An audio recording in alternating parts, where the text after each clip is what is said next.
And so everybody said, well, you know what, Betty, that's one of the best pictures I think I've ever seen of you. Really? Wonderful. Doug and Daryl said that too.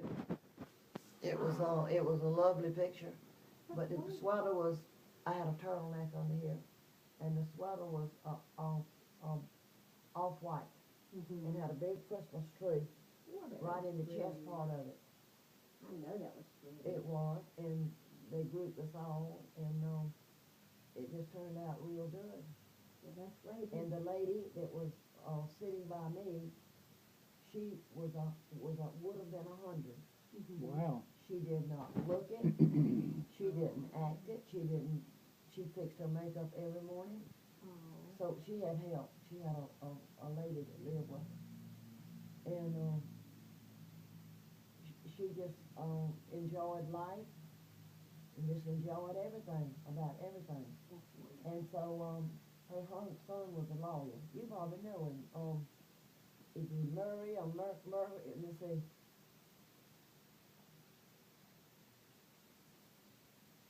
Her husband was a doctor years ago. But anyway, she was here. She had a room about this size down further next to where you come in. And she had this help, and she lived with her. And she was just the loveliest, the black girl. Yeah, she was the loveliest thing. I said, Lord, if I could live to be 200, if I had somebody taking care of me and hugging and kissing and carrying. There you go. Like that. And so she lived with her in the room, in one of these rooms with her? Yeah, she stayed in the same room. Oh, what? Wow. She had to do that. Well, that's great. Have you met her? And she was a small lady, and Okay. and so when we were taking the Christmas picture, she moved her hand off up there and got her hand on my hand, holding my hand. And her son asked her, said, Mom, were you afraid? You afraid of something or what? She was just full of life. That's good. Well, we were talking about going swimming in the summertime. Yes, sir. And then one thing that I've never asked you about, and I've never asked Uncle Bob about it, and of course I was too young to ask Daddy because he's gone, and I didn't ask my grandmother, but I remember my grandmother telling us that Granddaddy was a big man. He was a real big man. He was a big man. And I remember when Dickie and I would stay out at Mammy's house, and that was right off of the living room there, or the family room. There was a little closet, a little small closet over on the right, and in that closet there's some of his old clothes were in there. And I remember Dickie and I got a pair of pants of his, and I got in one leg, and he got in the other leg, and we held the pants up over our head and walked around, and she got the biggest charge out of that. She laughed and laughed and laughed because it looked so funny. I think it did look funny. And we must have been about 6 or 7 years old at the time. We weren't too old. So, what do you remember about your father? I know that he thought I was wonderful. Because you were the only girl. You were the only girl. He would send the offer, the black man, over to the house to get me, and the water ran behind the building, the store, and they had a log. You know how you used to put the logs across the thing to Right. walk across. And I want you to know he would send off over there to get me. And So there was a flowing water behind the store? yeah. From a well? From a well or something. But it wasn't the water. It didn't go, but Oh, I remember that ditch. And it dried up. It dried up. Yeah. And So the water actually just bubbled up out of the ground, probably. he wanted me to sit in his lap. I remember sitting in his lap at the store on the porch. What wonderful memories. Now he was a big friendly guy. He was a friendly person, or He he was. had the brown in him. He was friendly. So he's friendly. So he liked to talk a lot. Liked to talk a lot. And they had suppers Now you'll love this. They had suppers every weekend. Mother didn't have to cook. Usually mostly at night. They had them cook everything that didn't crawl. Now this was, who cooked the supper? They had people that did it.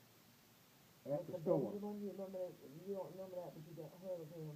Had the big store on the hill, and where the mill place is, down as you go right across from Bob's store. Yeah, There's a Big- big store. yeah. Well, he did a lot of the cooking. He loved to do that. So he would come out to the Right. store. Yeah. Well, I do know that Granddaddy and his brothers sold that property over there where the Lees lived, around 1901 to 1902, and that he bought the corner there at Early's Crossroads, somewhere around 1901, 1902, and he built that house there, and then built that barn, and the pack house, and all of those other buildings. Daily barn. Yeah. And Because I think that barn was brand new, but I'm pretty sure that he also built that house that Mammy lived in, that they lived in together. Well, now that house was built before Mother ever came in the picture. Right, it was built before, and he was married before, right? He And was his wife married died to Walter Lee's sister. no, wasn't No? Walter Lee's sister. It was Owl. She was an owl. She was an owl. Yeah. And she died in childbirth.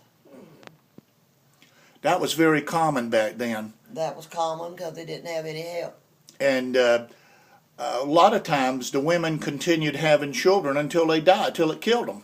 That was their first child. Yeah.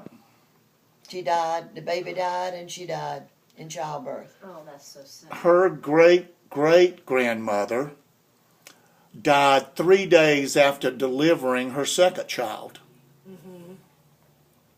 And that was Dale's great-grandmother was the oldest of the two daughters, and their father was a doctor, Dr.